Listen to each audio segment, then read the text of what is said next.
کو اہم خبر دیتے ہیں۔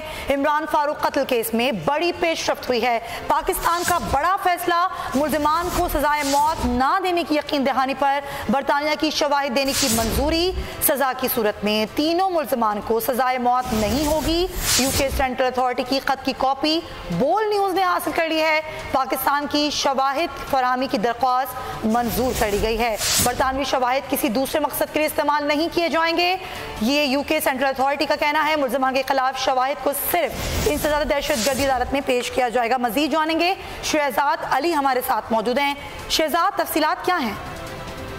جی بالکل، یو کے سینٹرل اتھارٹی کے پاکستان کو خط کی کاپی جو ہے بول نیوز نے حاصل کر لی ہے۔ پاکستان کی شواہد فراہمی کی درخواست منظور کر لی گئی ہے۔ یو کے سینٹرل اتھارٹی کی جانب سے برطانوی شواہد کسی دوسرے مقصد کے لیے استعمال نہیں کیے جائیں گے، ایسا کہا گیا ہے اس خط میں۔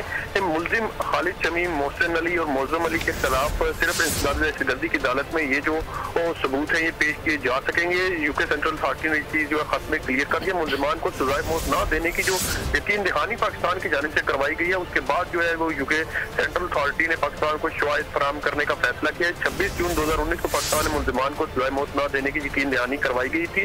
ایسا کہا گیا اس خط میں تینوں ملزمان کو عالمی انسانی حقوق کے تحت گرفتار رکھا جائے گا، کیونکہ ان تینوں ملزمان کے خلاف جو ہے عمران فاروق کے جو قتل کیس کی جو تحقیقات جاری ہیں، ابھی تک کسی اور مقصد کے لیے جو شواہد ہیں وہ استعمال نہیں کیے جائیں گے، یہ بھی خط میں واضح کر دیا گیا ہے۔ برطانوی منظوری کے بعد جو میٹروپولیٹن پولیس کی جانب سے جو شواہد ہیں وہ اسلام آباد جو ہے وہ بھجوائے جائیں گے۔ جی شہزاد، بہت شکریہ ہمیں آگاہ کرنے کے لیے کہ یو کے سینٹرل اتھارٹی کا یہ خط کی کاپی بول نیوز نے حاصل کر لی ہے۔ برطانوی منظور کا خط میٹروپولیٹن پولیس لندن کو بھی بھیج دیا گیا ہے۔ عمران فاروق قتل کیس میں بڑی پیش رفت سامنے آئی ہے۔